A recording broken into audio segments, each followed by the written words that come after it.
Me da mucho gusto saludarles, queridos Joel, Josué y Alejandro, con una más de nuestras charlas entretenidas. Estamos transmitiendo como todos los viernes a partir de las 8:30 y esta transmisión es en vivo por Facebook y un poquito después vamos a subir el mismo video porque lo estamos grabando. Se va a subir directamente a YouTube. Entonces, pues si ustedes no tienen inconveniente, vamos a empezar saludando a todos nuestros amigos. Pero les tengo una sorpresa que me estoy llevando, es que está aquí con nosotros nuestra querida hermana, amiga, masón con mucha experiencia, Liliana Vázquez Montoya. Y a mí me sorprende mucho que esté entre nosotros, porque hasta donde yo tenía entendido, los masones no aceptan a las mujeres en sus reuniones.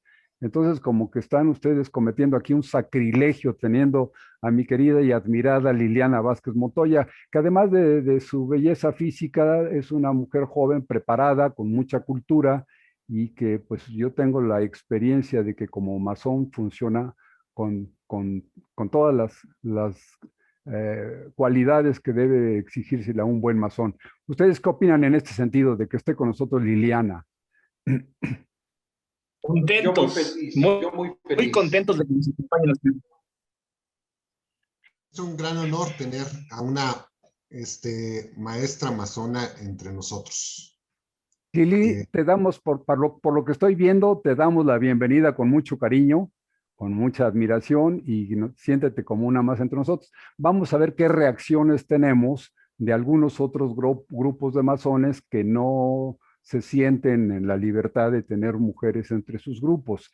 En la última reunión, porque te quiero acusar a los hermanos, querido Josué, tú no estuviste con nosotros la semana pasada y la anterior dos charlas entretenidas antes, habíamos hecho el plan maquiavélico de que entre Josué, Joel y yo íbamos a golpear inmisericordiamente al historiador Alejandro Zabaleta. Pero tú no Perfecto. viniste la semana pasada y entonces yo dije, bueno, pues entre Joel y yo quizá logremos hacer un papel más o menos decoroso frente al malvado de Alejandro. Pero cállate, que hicieron los dos un complot, se me voltearon, ya sabes lo que ocurre en este mundo traidor, me echaron un montón, mano, y entonces ya no sabía yo qué hacer. Espero que hoy pueda Y no se reivindicar. dejó, Sí, dime, Joel. y no se dejó. Rafa no se dejó, no quiso, se antepuso, nos cayó la boca, dijo que no, y oh Dios, Pues, tengo mis quejas, tengo bueno, mis quejas. miren, hago un rápido resumen de lo que hicimos. En la semana anterior, Joel insistió en que tratáramos el tema de la masonería en México. Obviamente la masonería, conforme dice la historia oficial, la masonería llega a México allá como por el 1800 o por allá. Mencionaron una famosa logia que estaba en una calle que se llamaba Calle de las Ratas, que algunos historiadores dicen que ahora es la calle de Bolívar en el centro histórico de la Ciudad de México. Y después de eso llegamos a tocar, a mencionar un rito al que le tengo especial cariño y admiración, que es el rito nacional mexicano. Yo tengo la suerte de haberme iniciado como masón justamente en una logia del rito nacional mexicano. Y desde entonces, de esto ya hace muchas décadas, pues yo sigo fiel a mi pertenencia al rito nacional mexicano.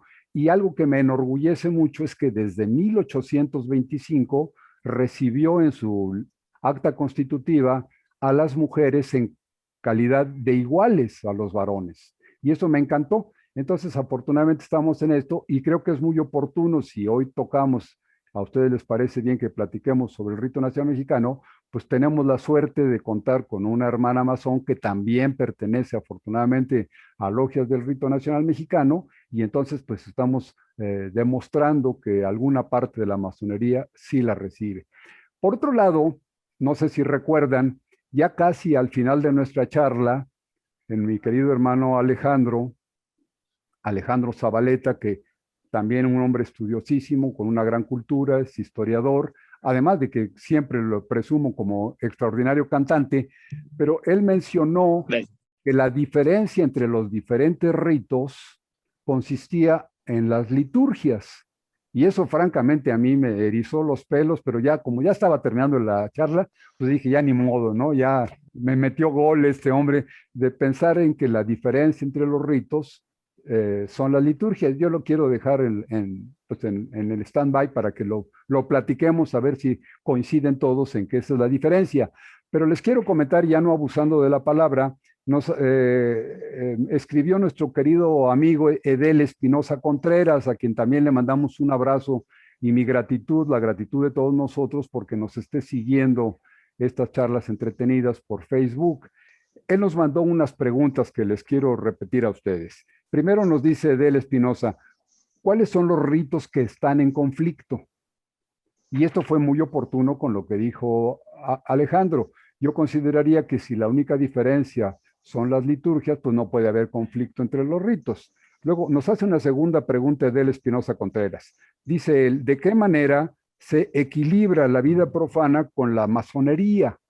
¿De qué manera se equilibra la vida profana con la masonería? Y una tercera pregunta, tercera y última, dice, ¿existe realmente libertad en la profesión una vez que has ingresado a la masonería? Esta pregunta no me quedó muy clara, pero así la plantea nuestro querido amigo Edel Espinosa Contreras. Y Joel, nuestro querido hermano Joel, nos había pedido justamente esto, que del público que nos ve nos hiciera preguntas que pudiéramos contestar rápidamente. Entonces, esta es, digamos, como la síntesis de cómo nos quedamos la semana pasada. ¿Quién quiere empezar a platicar y responderle a Edel Espinosa Contreras? Yo quisiera tocar, querido hermano, perdón, Liliana, quiero contestar algo muy breve, finalmente. Mira, hay conflicto entre qué ritos son los que están en conflicto. Pues déjame decirte que hay una, vamos a quitarnos digamos, de parafernalias o algo así. Hay ritos que, aunque sean diferentes, se hermanan de una manera muy bonita. Se trabaja con otros ritos de una manera muy armónica y puedes entablar una conversación con ellos muy hermosa, y puedes crecer y avanzar dentro de tu devenir masónico, seas mexicano o escocés, francés o yorquino. Realmente se siente una hermandad muy hermosa y puedes trabajar muy bien. Sin embargo, aún en los mismos ritos, aún entre escoceses y mexicanos y franceses y yorquinos o egipcios, hay individuos que no permiten o no toleran o no rompen la barrera de convivir con otros ritos. Y eso a mí me parece que más que de ritos, es más de personas. Es más de las personas que al interior de las logias colocan esas barreras. La individualidad. No nos permiten a veces trabajar juntos. Digamos, sí. La individualidad de los masones. Yo quisiera dejar ahí sí. Te agradezco mucho, Joel. Lili, levantaste la manita, creo que ibas a decirnos algo. Claro que sí. Bueno, antes que nada, agradecer la invitación. Me siento muy, muy honrada. Y estar aquí entre puro monstruo me da monstruo intelectual, queridos hermanos, intelectual. Sí. ¿Por qué nos haces? Aclárese, ¿no? Aclárese. Por favor.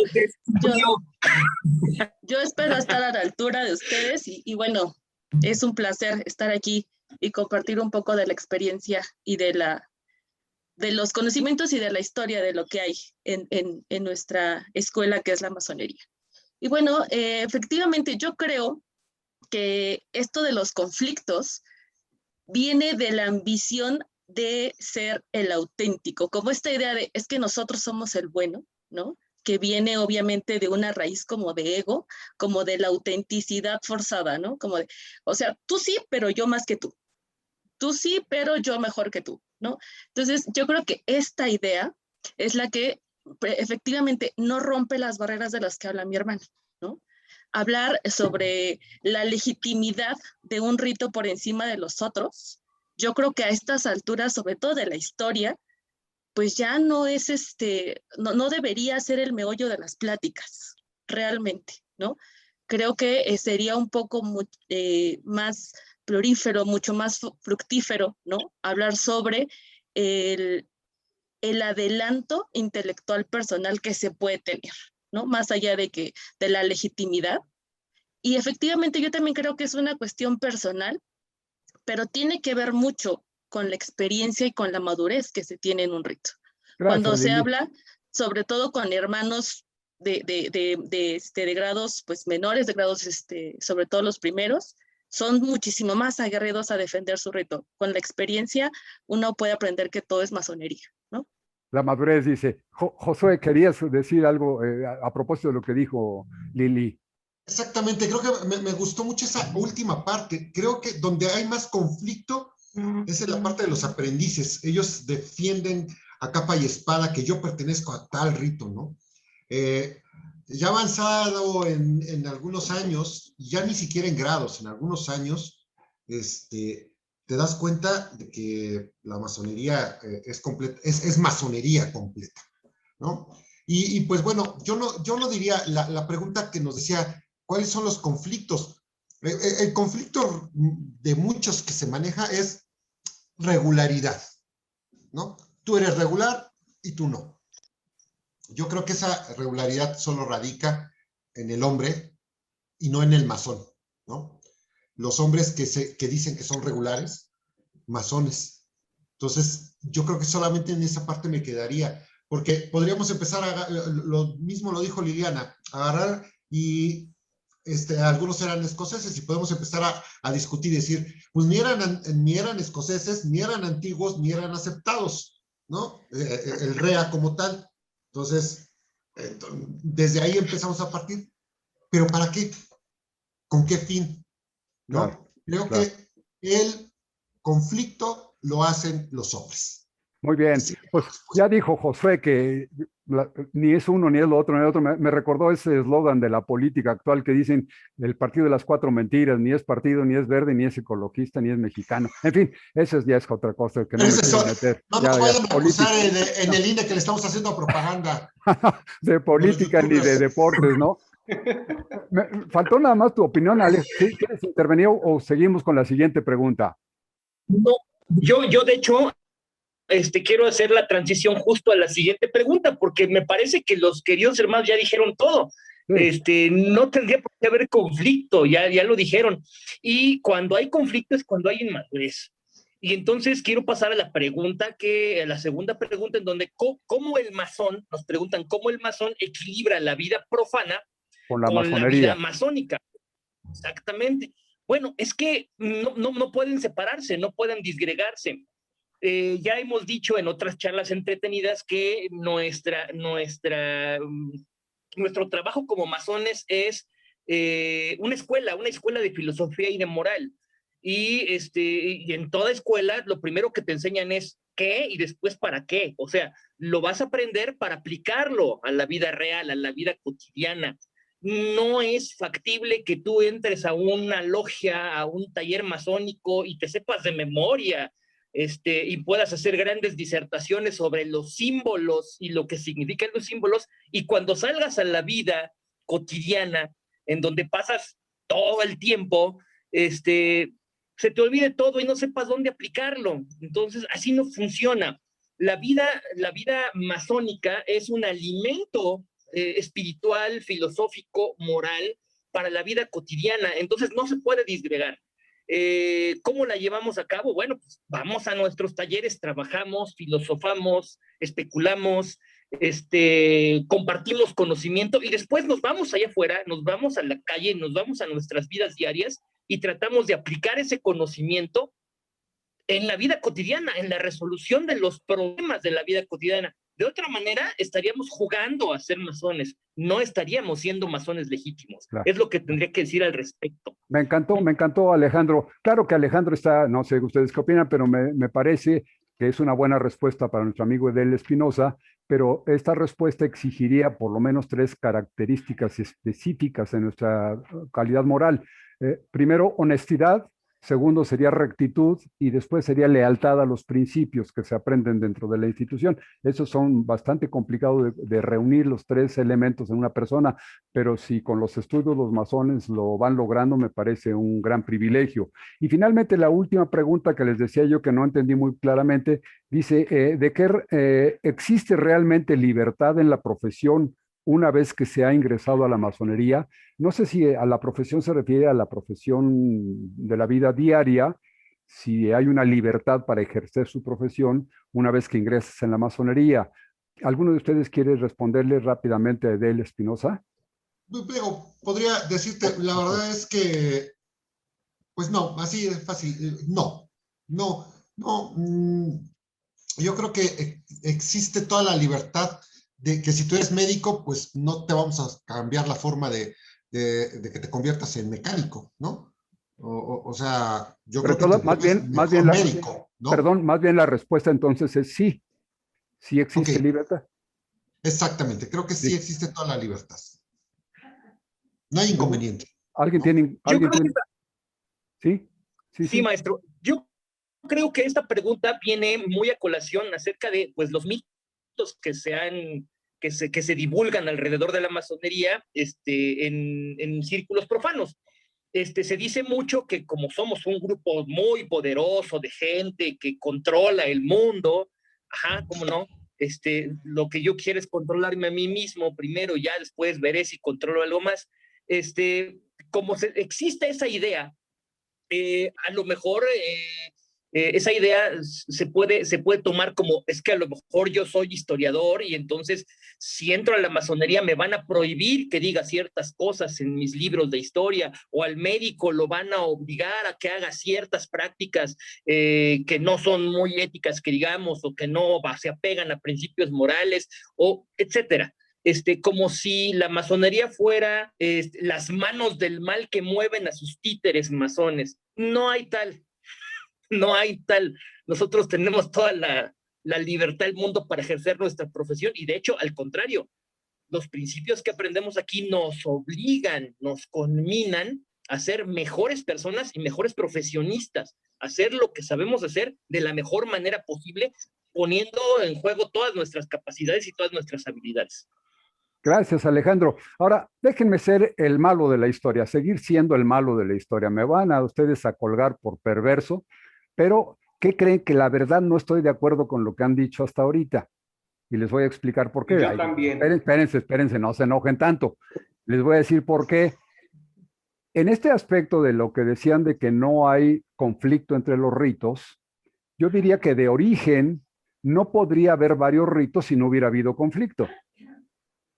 Entonces sería un solo rito, el original, no sé cuál, pero alguna vez nació un rito y si no hubiera habido conflictos, continuaríamos en ese rito único. Pero si actualmente hacemos un catálogo y vemos que hay más de 1000 ritos funcionando en distintas partes del mundo, yo consideraría que sí hay conflictos entre unos y otros. Y si eres mi amigo, pues vente para acá y ya no somos dos, ya somos uno. Pero entonces, haber diferencias me demuestra que hay conflictos. Número uno. Número dos, hoy tengo la suerte de tener entre nosotros a mi querida hermana Lili. Y un poco en broma, por supuesto lo estaba yo diciendo en broma, decía yo, a ver si no nos expulsan. Por supuesto que no nos van a expulsar por la libertad que existe en la función de cada uno de nosotros. Y además la admiración que tenemos en 2021 ya no podríamos de ninguna manera soslayar la importancia de la pertenencia de la mujer a la sociedad. Aunque hubo siglos en las que hasta se dudó si eran seres humanos, se dudó si tenían alma, etcétera, etcétera. Pero estamos hablando de milenios o muchos siglos por lo menos atrás. Entonces, actualmente hay ritos que efectivamente no reciben a las mujeres y si no las reciben, sí hay conflicto con los que las recibimos. Entonces, perdónenme, pero sí hay conflicto. Y no es infantil como el de los aprendices que se ponen la camiseta y dicen, yo pertenezco a este club y de aquí no me mueven. No, no, no. Es de profunda sentido de la interpretación de la vida. Y les voy a poner la tercera para completar los tres de la masonería.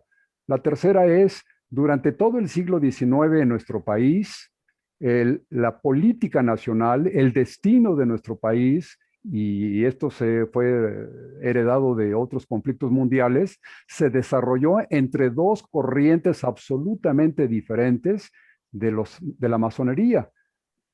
Si me permiten, ahorita no les doy los nombres para no ofender a nadie, pero eran dos corrientes absolutamente opuestas que terminaban en muerte, terminaban en el paredón o en la horca o en la hoguera. Las dos corrientes en conflicto eran absolutamente inadmisibles entre sí. Y esto en nuestro país todo el siglo XIX así fue. Entonces, Yo creo que sí hay conflictos, sí ha habido conflictos y seguirá habiendo. La otra, la utopía de decir que todos somos iguales, bueno, pues recuerden ustedes esa frase religiosa de que todos somos hermanos en el corazón de Dios. Digo, es una utopía maravillosa, sería precioso, no hay países en el mundo, no hay nacionalidades, todos somos hermanos, seres humanos de un solo planeta llamado Tierra.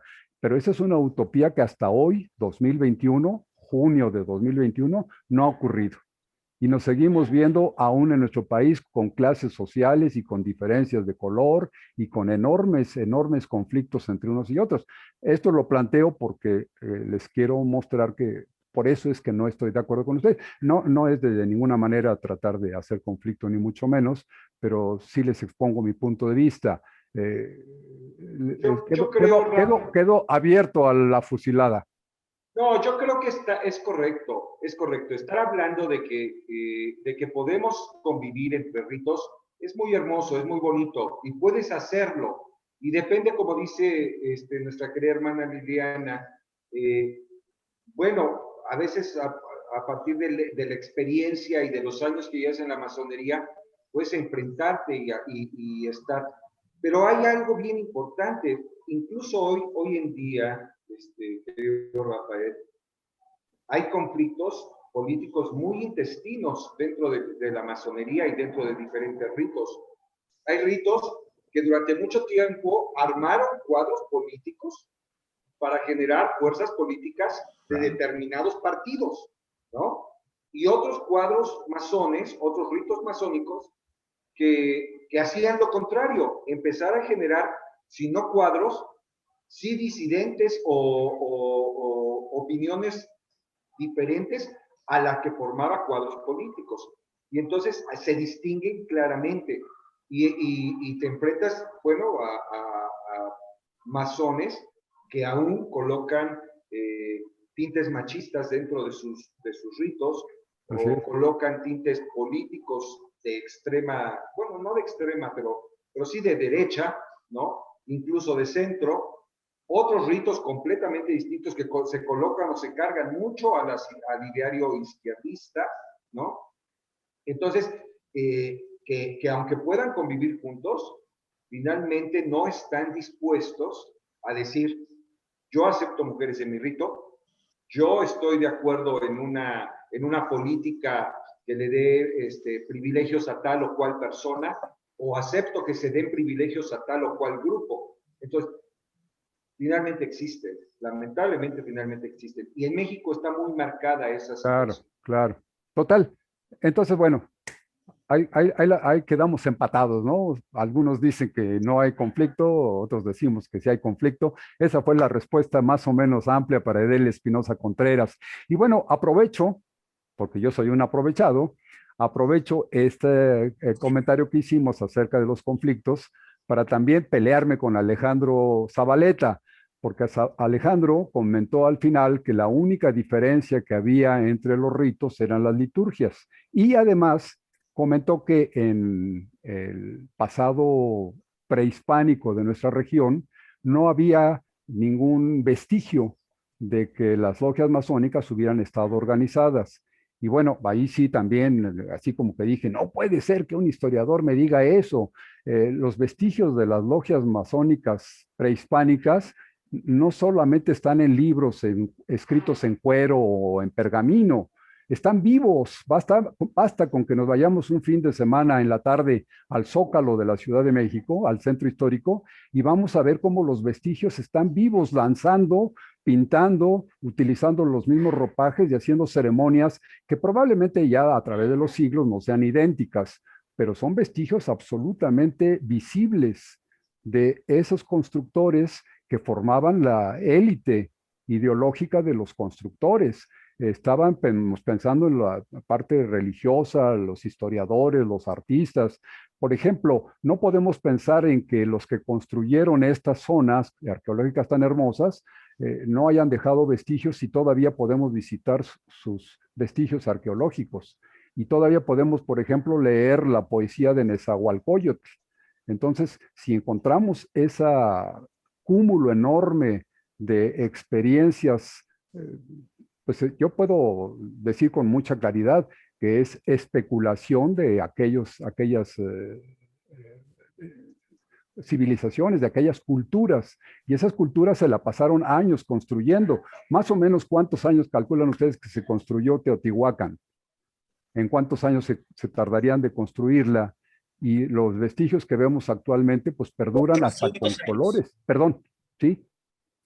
Sí, Alex. 400 años aproximadamente. Imagínense. La cultura teotihuacana surge, es la cultura del clásico, la cultura del clásico mesoamericano, la más importante, y surge aproximadamente 100 años antes de Cristo, se comienza a poblar el lugar, y aproximadamente como por el 300 después de Cristo ya hay una ciudad construida que sigue en construcción, no se puede decir aquí se terminó la ciudad, sigue en construcción. Lo que conocemos actualmente solamente el centro de lo que era Teotihuacán, todo alrededor era una urbe enorme. Teotihuacán llegó a tener el tamaño de la antigua Roma, más o menos los mismos habitantes, y una urbanización enorme, de las mejores del mundo en su época, y comenzó a ser abandonada aproximadamente en el año 600, 700 después de Cristo. Imagínate. Y se terminó de abandonar por completo en 900. ¿Por qué? Porque ya no había recursos naturales,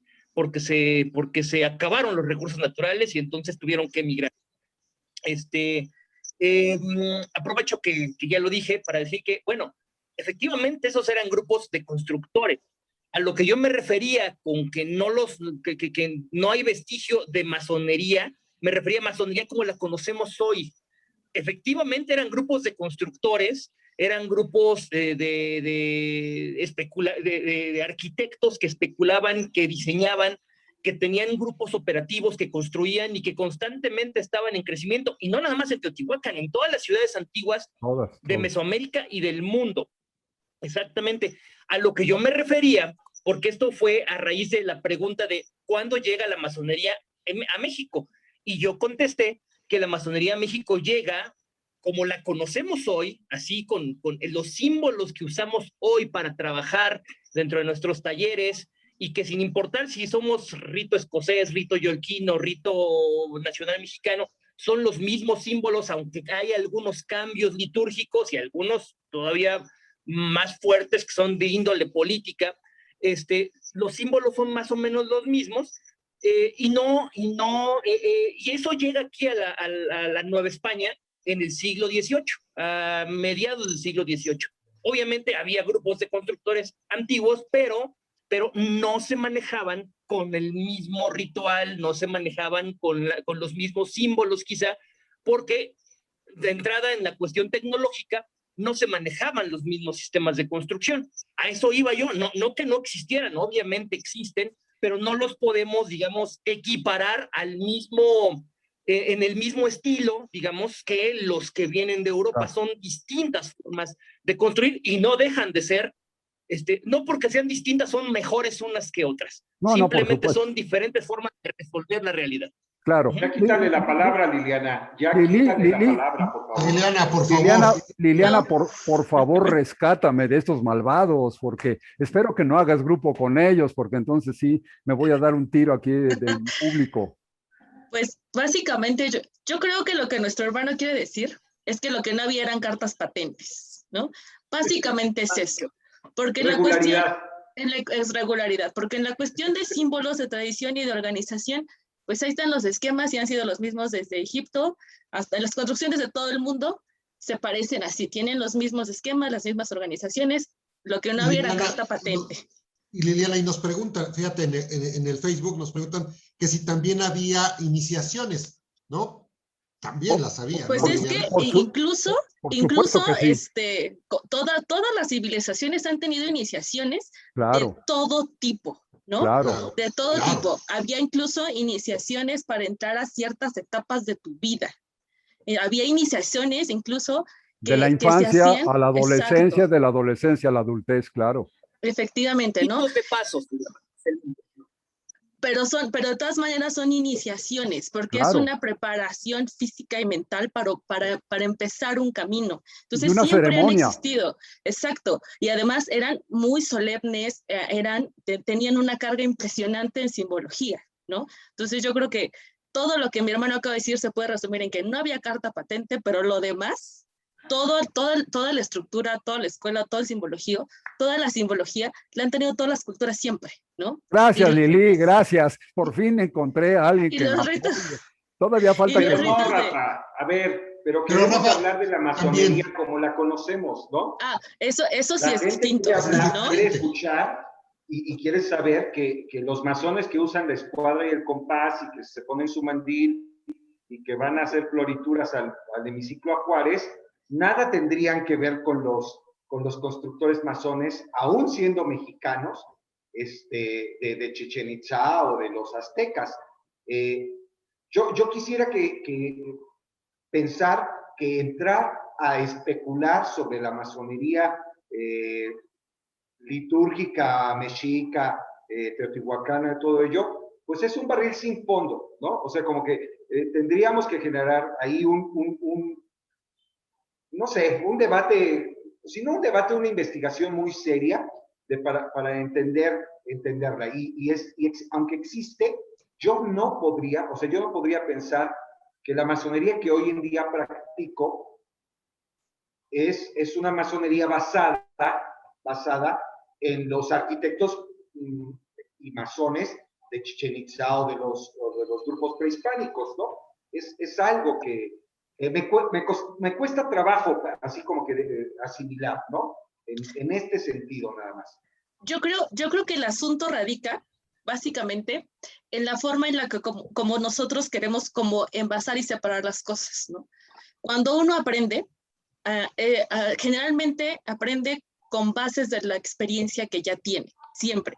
Y siempre vamos a tener como cuestiones de comparar, esto se parece a esto se parece al otro, ¿no? A lo que yo iba con esto de que no había cartas patentes es justo porque la forma de registro, de hacer la masonería como la hacemos hoy, como la vivimos hoy, como la estudiamos hoy, con sus pasos, sus puntos, todos los símbolos, o sea, la homologación de todo lo que es la masonería efectivamente no está. La forma de trabajo, la escolástica, etcétera, eso sí es del origen de las construcciones como tal. Donde sea que haya habido grandes construcciones, tuvo que haber una misma organización. Pero ahora, lo que yo sí quisiera apuntar es que todo lo que hacemos hoy en día, aún con diferentes formas y dependiendo del momento histórico en el que nos encontramos, todo finalmente es arquetípico. La masonería que practicamos nosotros es un arquetipo de la masonería que se practicó en Egipto, pero arquetípicamente. Que el arquetipo se modifica, o bueno, no se modifica, se interpreta o se simboliza de acuerdo al entorno en el que se encuentra, ¿no? Es diferente, pero sí, efectivamente, arquetípicamente la masonería es la misma todos los tiempos durante todas las historias, pero desarrolla su simbología a partir del momento histórico en el que se encuentra. A ver, pero fíjate, en el Facebook, que lo he estado siguiendo, ¿no? Principalmente para darle como comentarios a nuestros hermanos que también nos siguen. Dice que Ruth Pérez, la introspección en el temazcal es un cuarto de reflexiones. Digo, yo no creo que tengamos que estar mezclando ciertas circunstancias de nuestro cuarto de reflexiones, que pocos pueden entenderlo, que no estén dentro de la masonería, con la parte del temazcal. Un temazcal cualquier persona lo puede tomar, ¿no? Y solo nosotros, los iniciados, vamos a poder entrar al cuarto de reflexiones. Y en alguna ocasión estuvimos discutiendo un poco el hecho de que, ¿por qué estar mezclando estas situaciones de los puntos del universo, ¿no? Norte, sur, este y oeste, y otros más que son, no solamente son 4 rumbos, sino son 8 y más el cenit, el nadir. Creo que necesitamos solamente no mezclar las cosas. Nosotros hacemos masonería, la parte de otras culturas está ahí y no tendríamos que estarlas mezclando. Y no podríamos estar diciendo que ellos también hacían masonería como ahora nosotros la hacemos. Yo estoy... Pero a ver, perdónenme, porque aquí me preocupo mucho que nos convirtamos en lo que mencionaban hace un ratito, de que lo que importa son, por ejemplo, las liturgias o las cartas patentes o eso. No podríamos en este momento negar la validez de una u otra liturgia. Los que nos consideramos liberales y que aceptamos el progresismo, no podríamos aceptar este encajonamiento de decir solamente lo mío es lo válido. Si ustedes me permiten, en este momento podríamos juntar más de 500 diferentes liturgias de masonería que se lleva a cabo hoy. Por la diferencia de ritos, más la diferencia de tendencias, más la diferencia de editoriales, estamos hablando de que, quizá exagero, pero más de 500 liturgias sí. Quizá no lleguen a 1000, pero 500 por lo menos les aseguro que las podemos conseguir. Y no podríamos decir, pero con diferencias notables, ¿eh? No creo que nada más de la izquierda y de la derecha, no, diferencias muy notables. Inclusive hay logias en donde los sentimientos religiosos se estudian desde un punto de vista sociológico o antropológico, pero hay otras logias en donde son realmente practicantes. Y ya no estemos hablando de religiones como el cristianismo, estamos hablando del zoroastrismo y de muchas otras cosas ya muy tradicionales, muy viejas, pero que se practican al interior de las logias. Y esto han ido modificando de una manera muy dramática las liturgias. Entonces, pues el hecho de que sean contemporáneas no descalifica a las que fueron anteriores a las nuestras. Y bueno, les interrumpo nada más por esto. Quizá todo esto se enfoca en mi discusión respecto al nacimiento de la masonería especulativa, que es donde tengo una diferencia más notable con mi querido hermano Joel. Yo considero que la masonería especulativa fue inclusive antes que la operativa. ¿A qué me refiero? A que primero se crean las necesidades y después se van dando las soluciones. Entonces, primero tenemos la necesidad. ¿Por qué razón tenemos la necesidad de crear un templo? Pues porque hay toda una especulación teológica y entonces ya necesitamos pensar en hacer un recinto que se va a dedicar a un Dios. Y entonces en ese momento la especulación nos dice que se requiere construir un templo. Vamos a pedirle a algunos operativos, algunos que tengan más práctica, que comiencen a juntar piedras y que hagan un edificio que será dedicado a la deidad. Pero no es al revés, que primero construyeron los templos y después comenzaron a especular acerca de la existencia o no existencia de un ser divino. Esa es mi posición y por supuesto, y de veras lo digo con toda amplitud, no estoy absolutamente casado con mi idea. Hasta hoy estoy convencido de ello, pero puedo cambiar de mi concepto si ustedes me dan... No, yo creo que sí, Rafa. Yo creo que puedo estar de acuerdo contigo, realmente sí. Pero cuando hablamos del tema, cuando hablamos de que la creación el salto cuántico o el punto de inflexión que dan los grupos, los gremios de constructores masones de la época para crear la masonería que hoy en día conocemos, en ese momento estos masones ya no se dedican literalmente a construir catedrales. Entonces, en ese momento se llaman a sí mismos especulativos o nombran su masonería especulativa. Y eso es cierto, o sea, de eso no podemos escaparnos, ¿no? Aunque sí haya habido masonería antes incluso de la operativa, muy lógico el razonamiento, pero para efectos de generar, ok, ¿en qué momento ese grupo de constructores de catedrales literales se vuelve un club masónico que se va a dedicar ya no a construir catedrales, sino a filosofar? Dicen, bueno, en este momento nos volvimos especulativos y así nos autonombramos. Puede que quede claro ese punto. No es solo una posición que yo tenga, sino que es como la manera en que se autonombró en ese momento para decir, ya no construimos catedrales literalmente, ahora construimos filosofía, hacemos filosofía, entonces ahora solo especulamos. Está bien, de acuerdo. ¿Cómo ves, Joel? ¿Cómo ves a Joel, mi querido Alejandro? Porque como que como que ya no me has querido ni atacar ni defender, y entonces me siento así como que ahora con quién cuento. No, miren, yo estoy de acuerdo tanto contigo, Rafa, como con mi hermano Joel. Pero Yo creo que la tablas, especulación siempre va de la mano con la ejecución. O sea, tenemos que pensar para hacer. Y cuando realizamos, cuando resolvemos un problema, se nos presentan 3 problemas más y tenemos que seguir pensando cómo lo resolvemos, ¿no? Yo les he dicho a mis queridos hermanos, cuando trabajamos en Nigromante, a los que son aprendices, a los que son compañeros, les digo, miren, quieren fidelidad, búsquense un problema. El problema es fiel, no se basta que lo resuelves, y cuando lo resuelves te deja otros 2. Entonces no puedes descansar, necesitas estar especulando todo el tiempo para resolver los problemas. Y yo creo, y aquí utilizaría una frase, si no me equivoco, es de José Ortega y Gasset, que decía, yo soy yo y mi circunstancia.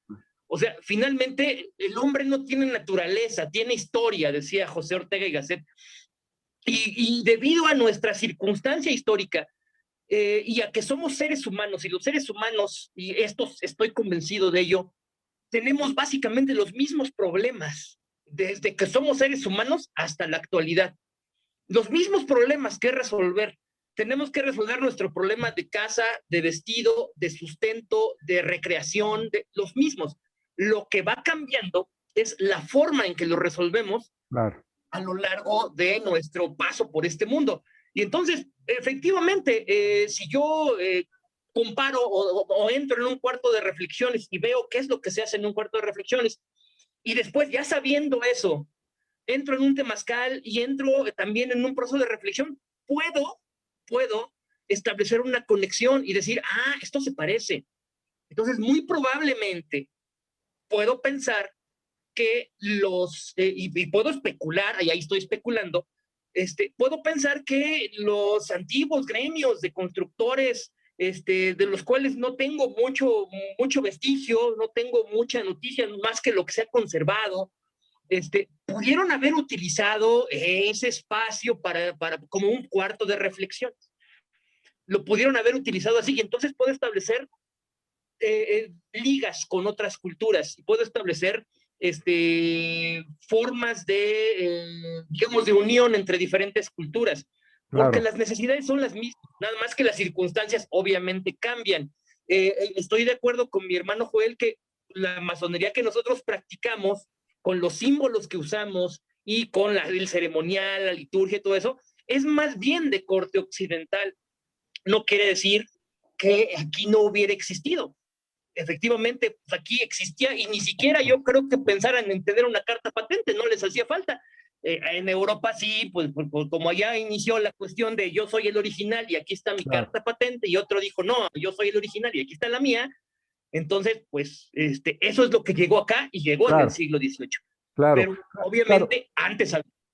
Estoy totalmente de acuerdo en ese sentido, desde luego no hay la menor duda, solamente quedaba esa inquietud, ¿no? Porque vamos a hablar de cómo se inicia el rito nacional mexicano, que ese sí nos consta que tiene una fecha precisa de nacimiento, fecha precisa de nacimiento documental, pero volvemos a que se va a desleír la fecha en que nace en el pensamiento de los masones mexicanos, cuando se les comienza a ocurrir la posibilidad de crear un rito independiente, aunque bueno, ya documentalmente se pone una fecha en donde está el documento. Pero fíjense, por ejemplo, ahorita que me saltó al pensamiento esto, con lo del temazcal que nos mencionaba Josué por alguien que nos escribió en Facebook. Si ustedes ven las ruinas, los vestigios del Templo Mayor en el centro histórico de la Ciudad de México, donde estaba un techito de lámina que se cayó hace poco con una granizada, no sé si ya lo repusieron, pero allí había un recinto dedicado a los Caballeros Águila. no caballeros, sino a los guerreros, ¿no? Porque Guerreros. no eran caballeros. A los guerreros águila hay un recinto que te da muy clara la idea de que son recintos previos a otro, donde había más secretos y demás, al Santa Santorum. Y hay otros vestigios, por ejemplo, en el Perú, creo que se llama el pueblo Puchucu o algo por el estilo, que es extraordinariamente maravillosa la arquitectura, con unas líneas rectas limpísimas, con un diseño que nos va dando la idea de que sí había recintos dedicados a una actividad de pensamiento y a otra actividad material y demás, que bien podríamos pensar que allí se llevaban a cabo ceremoniales, y no digamos palenque. Entonces, cuando hablamos de los vestigios, ¿cómo que se llamó? Creo que un tal Diego de Landa en 1562 o por ahí, que quemó un montón de libros en el sureste mexicano. Entonces, allí se dedicó a quemar los libros porque pensaba que esos libros eran prueba de idolatría, obviamente demoníaca, de los mayas. Y entonces hizo una salvajada de quemar estos libros.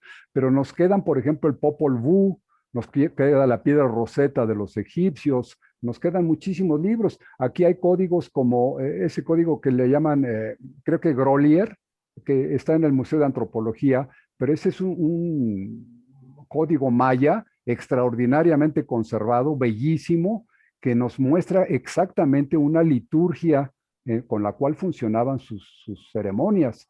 Y en estas ceremonias había, como bien decía Lili, había partes iniciáticas que daban paso, por ejemplo, de la pubertad a la adultez, o a las mujeres para darlas, prepararlas o decir que ya estaban preparadas para la maternidad, y los jóvenes que podían acceder a la guerra hacían ceremonias iniciáticas, no solo en Mesoamérica o en la América precolombina, sino esto en todas las culturas del mundo. Entonces, ahí termino, digo, hasta ahí dejo mi perorata o mi defensa del nacimiento de la masonería especulativa y la operativa. Pero sí me gustaría, aprovechando la presencia, el adorno de nuestra querida hermana Lili, me gustaría que habláramos sobre el rito nacional mexicano al que nos había combinado nuestro querido hermano Joel.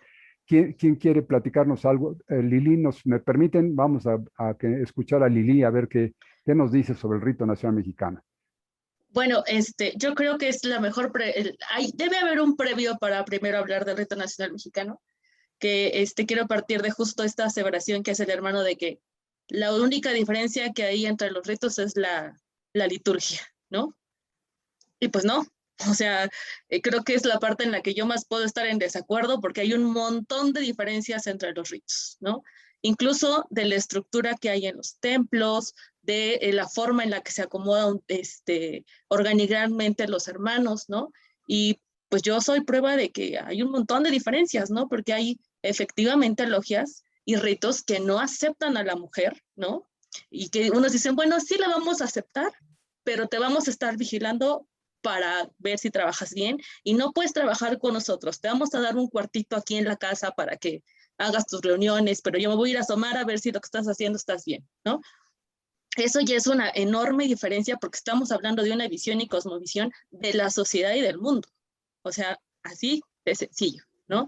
También, por ejemplo, hay los caracteres que tienen muchas logias, ¿no? Hoy en día hay logias que incluso son muy políticas, y su razón de ser, porque así se organizaron los hermanos, porque así funcionan, es justamente hacer activismo político. Hay otras que no, que tienen otros intereses más sociales, ¿no? Incluso entre los ritos, por ejemplo, la forma en la que se trabaja o la forma en la que se dedica el trabajo o se espera el trabajo es distinta a la visión, ¿no? Sabemos que existen ritos que trabajan a la gloria del gran arquitecto del universo, otros que trabajan por la verdad científicamente comprobable. El rito nacional mexicano trabaja al triunfo de la verdad y al progreso del género humano. O sea, ya de ahí esos son una visión también bien distinta de para dónde vamos, de cómo lo vamos a estudiar, de por qué, de para qué, ¿no? Yo creo que no solamente se trata de liturgia, hay un fondo muy, muy especial, porque como decía Rafa, si no hay conflicto como tal de fondo, se puede superllevar la forma, pero cuando el conflicto es de fondo, pues ahí es donde se vienen a separar todos los ritos que hay, ¿no? Si no hubiera un cambio de fondo, pues no hay una ruptura como tal, ¿no? O sea, imaginemos pues que vivimos todos en una casa, ¿no? Y de pronto, ¿sabes qué? A mí no me gusta cómo te vistes. Pues ni modo, y ya, eso es una cosa de forma. Podemos vivir en la misma casa, aunque tú te vistas de distinta forma. Pero si de pronto, ¿sabes qué? No me gusta la forma en la que te comportas cuando estamos todos juntos. pues entonces ahí sí puede llegar un conflicto en el que yo me voy de la casa porque no me gusta cómo te comportas cuando estamos todos juntos. Eso es un cambio de fondo, ¿no? Porque hay un conflicto. Yo creo que eso es lo que hace, lo que hizo tantos nacimientos de ritos y lo que incluso pasa dentro de las logias, ¿no? De pronto hay cosas que dices, bueno, ¿sabes qué? Yo creo que las mujeres sí tienen cosas inteligentes que decir, como que sí tienen idea de cómo funciona el mundo. Si Dios ya, o sea, si ya se les dio alma, que no se les dé la palabra, ¿no? Entonces yo creo que ese tipo de cosas son justo el fondo que hay en las divisiones de los ritos. No nada más es una cuestión de cómo llevamos la liturgia o de lo que dice la liturgia, sino del fondo de cómo se practica y cómo se concibe la masonería también. Entonces, en tu opinión, Lili, en la opinión de ustedes, ¿pensarían que ese tipo de diferencias fue, digamos, el motor que originó la creación del rito nacional mexicano? Y Alejandro, otras José. más. Sí, sí, Joel. Otras cosas. ¿Quién? ¿Pero quién? Adelante, Bueno, Alex, yo adelante. considero que, Sí. yo considero que en gran parte sí. Ajá. A lo que yo me refería la charla entretenida pasada con la liturgia no era que exclusivamente era la forma. Efectivamente, no pudo decir mejor nadie más que Liliana, que obviamente la forma tiene un fondo detrás, ¿no? O sea, hay un sustento que da origen a la forma. Y digamos, yo dije litúrgicamente porque se resume en una liturgia, se resume en una forma de hacer lo que estás pensando previamente. Entonces, obviamente, el hermano masón que trabaja con los símbolos masónicos y que les da una interpretación y que usa los mismos que varios ritos, pero que dice, no dejo entrar a mujeres a mi rito, a mis trabajos, pues está pensando de una manera muy distinta a lo que hacemos, por ejemplo, en Rito Nacional Mexicano, en donde desde la fundación hay una aceptación y una inclusión de las mujeres, no como te voy a vigilar, no como vas a estar abajo, vas a estar supervisada por mí, no, en condiciones de igualdad, ¿Eso cuándo en fue, el Joel? mismo, en la misma ¿Cuándo, habitación. cuándo fue, Alejandro? ¿En qué fecha fue eso? En agosto de 1825, o Ah, sea, obviamente eso es oficialmente, pero obviamente para llegar a ese momento ya tuvo que haber una serie de preliminares que se fueron gestando. Justamente yo calculo que en los primeros 10 años de vida independiente de este país, ya los casi primeros 10 años de vida independiente, más de 2 siglos ya, ya casi 200 Alejandro. años, Sí. Pues ya es en los una primeros 10 años de vida independiente de este país, que surge a la vida independiente en 1821, pues es como un recién nacido. Un país nuevo, independiente, es como un recién nacido. Lo necesita todo. Y se necesita ver cómo se va a organizar. Y lo primero es, bueno, pues hay que decidir cómo nos organizamos políticamente. Y aquí está mi hermano Josué, que él es el especialista en política, y vamos a ver cómo organizamos la economía, que aquí está mi querido hermano Joel, que es el especialista, que básicamente van de la mano, política y economía. Es cómo nos vamos a organizar para sacar esto adelante. Bueno, pues, ¿y qué tal si lo hacemos como un imperio? Y se hizo el experimento imperial con Agustín de Iturbide y no funcionó. Bueno, ¿y qué tal si lo hacemos como una república? Ah, sí, perfecto, como una república, es excelente. Problema, ¿qué tipo de república? Una república como las repúblicas que se estaban formando en Centro y Sudamérica después de sus independencias, que eran repúblicas de corte central, o una república como la de los Estados Unidos de América, que era de corte federal. Y comienzan las discusiones. Y ya lo había mencionado mi hermano Joel en algún momento, los semilleros de discusión, los lugares donde se reunían quienes discutían, eran las logias masónicas. En ese momento, las logias masónicas que existían, según tengo el dato, en México recién independizado, eran logias de rito escocés. El rito de York llegó tantito después de la independencia, cuando los Estados Unidos de América, que siempre andan vigilando sus intereses, envían a un ministro plenipotenciario a entablar una relación de gobierno con el Imperio Mexicano primero y que se queda aquí después a entablar una relación de gobierno con la República, la primera República Mexicana a partir de 1824. Estoy hablando de Joel Roberts Poinsett. Hasta la flor de Nochebuena se robó, porque las flores de Nochebuena se llaman poinsettias en honor de él. Y yo, Alex, nada más déjame, quisiera comentar algo en específico. Los que ponen o anteponen un gobierno monárquico para crear un imperio son masones de un corte, son masones que se dicen de un rito. Los que promueven un gobierno republicano son masones que obedecen a otro rito. Los masones que dicen, tráiganse a Maximiliano de Habsburgo a gobernar este país, masones monárquicos, podría decirlo, son otro rito, ¿no? Y los masones que dicen, no, ni más, vamos a hacer una república independiente, son masones que crean otro rito, ¿no? Entonces, es interesante, y volvemos a la pregunta del principio, ¿no? ¿Hay conflictos? Pues claro que los había. Ponían un masón, un masón monárquico quería un monarca, un masón liberal quería una república, un masón influenciado por Estados Unidos con esta masonería yorkina quería otro tipo de república federalista, etcétera, ¿no? Y entonces, ¿qué pasa? Y es ahí donde nace el rito nacional mexicano. Es ahí, y yo creo que podemos quedarnos perfectamente. Es ahí, porque dicen, a ver, ¿y nosotros qué pensamos? Como cuando se fundó el francés, los franceses también se hicieron la pregunta, ¿y nosotros qué pensamos?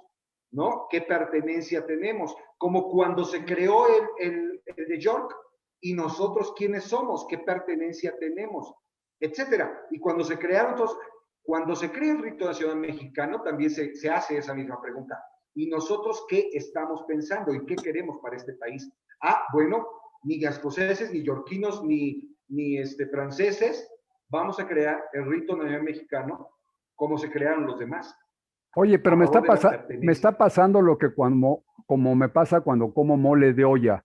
Cuando le estoy agarrando sabor, ya se acabó. Y ahorita le estoy agarrando, se está poniendo sabroso el pleito entre nosotros, se está poniendo bien. ¿Y qué creen? Que ya se nos está acabando el tiempo porque nos hemos puesto, les comenté yo la semana pasada, es una autolimitación, nadie nos obliga a ningún horario, ni mucho menos, pero nosotros hemos acordado terminar nuestra reunión a las 9:30. Entonces estamos llegando ya prácticamente a las 9:30. No sé, Josué, tú que estás más atento a las redes sociales, si hay alguien más que nos quisiera preguntar algo o ya nos despedimos de todos nuestros amigos. Fíjate que mejor sería interesante dejar y continuar con esta plática porque dijeron en las redes, las logias escogen cuál es su fin o es con base, bueno, puso en base, pero es con base al rito. Interesantísimo, entonces, sería interesante, ¿no? Oigan, ¿qué les parece así como un colofón? ¿Qué les parece que nos hizo el honor de acompañarnos hoy mi querida hermana Liliana? Es la primera ocasión que nos acompaña. Esperamos que en charlas entretenidas futuras otra vez tengamos en alguna ocasión la oportunidad de gozar su presencia. Pero ustedes, ¿qué opinan de que nos haya platicado su intervención, sus comentarios, su concepto, su criterio? ¿Sí tendrá derecho a pertenecer a una logia masónica o cómo la ven? La risa lo dice todo. No te quieras meter en problemas, Rafa. Mira, yo agradezco profundamente. Yo agradezco profundamente que Liliana haya estado con nosotros, porque ya se sabe, ya se dijo. El orden lo viene a poner la mujer en la casa. Y aquí nos viene a poner orden y a dar diversidad y alimentar una charla que si nos estaba saliendo bien, ahorita creo que ya nos está saliendo mucho mejor. Entonces, qué bueno. Pues yo digo que bienvenida y te agradezco mucho, ¿no? Gracias, Alex, muchas gracias. José, ibas a decir algo. No, muchas gracias, Liliana. La verdad es que ni tendríamos que estar comentando absolutamente nada que si estuvo bien o mal. Ella es parte de nuestros hermanos, y entonces que siga incorporándose, y que si alguien más de otras hermanas quiere también incorporarse, pues adelante, bien recibidas, porque nos hace falta mucho demostrar que no hay ninguna distinción entre hombres y mujeres dentro de la masonería del rito nacional mexicano. Gracias, José. Joel, ¿cómo ves? No, un gusto y efectivamente vamos a darle la importancia que merece porque nos acompaña hoy. Sin embargo, y no te ofendas, Liliana, esa importancia la tiene en el rito nacional mexicano desde hace 200 años. Entonces, para muchos parecerá nuevo y espectacular y ay, hasta un escándalo. Para el rito nacional mexicano, la mujer tiene la importancia que debe tener desde su origen, desde su fundación. Entonces, esto es más que una prueba de que precisamente eso es lo que estamos buscando, ¿no?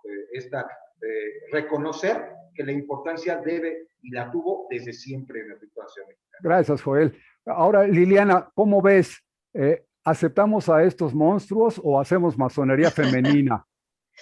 No, Pues no, a yo lo mejor creo la que, solución sea una masonería femenina. pues mira, por ahí dicen que entre mujeres se trabaja mejor, no sé, nunca he vivido la experiencia, ¿no? Yo la verdad, otra vez agradezco la invitación, yo feliz de unirme a ustedes cada que se pueda.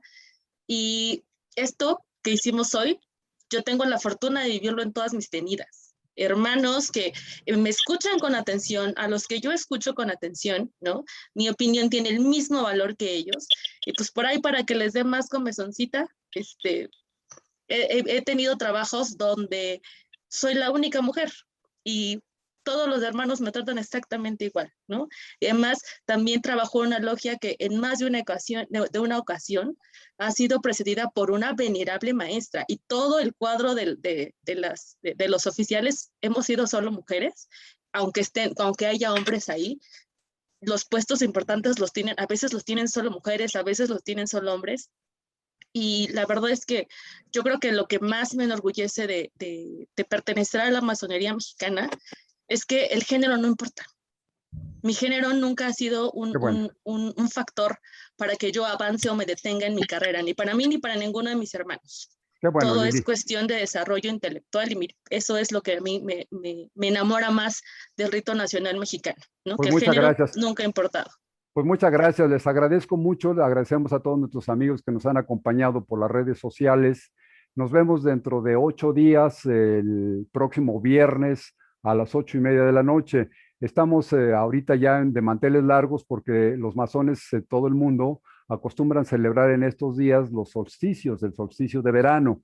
Y entonces prácticamente todas las logias del mundo están ya organizando sus cenas de solsticio. Nosotros no nos quedaríamos atrás, entonces también tenemos ya preparadas unas ceremonias en diferentes logias y algunos otros hemos decidido reunirnos con la respetable logia simbólica Ignacio Ramírez Nigromante y asistir por vía Zoom a una cena de solsticio, que esta es una nueva etapa de la masonería, por supuesto ninguna liturgia de las que hemos conocido, de las a las que se refería mi hermano Joel, ninguna comprende la elaboración de una ceremonia, el desarrollo de una ceremonia por vía electrónica. Entonces estamos haciendo unas enormes innovaciones en este concepto. Y hablando de lo que, comentando para cerrar esta preparación de hoy, porque nos queda pendiente, Joel, ya de hablar directamente del rito nacional mexicano. Entonces yo creo que si me permiten, la próxima semana tomamos como tema central de nuestra charla la creación y el desarrollo del rito nacional mexicano en estos 200 años de existencia. Pero sí tendría yo que recordar a personas, mujeres extraordinarias que han pasado por las logias masónicas. Voy a dar nombres desde María de Letre y anteriores. Desde la fundación de la institución del rito nacional mexicano ha habido mujeres valiosísimas. Y bueno, no podría yo negar la participación de Lili.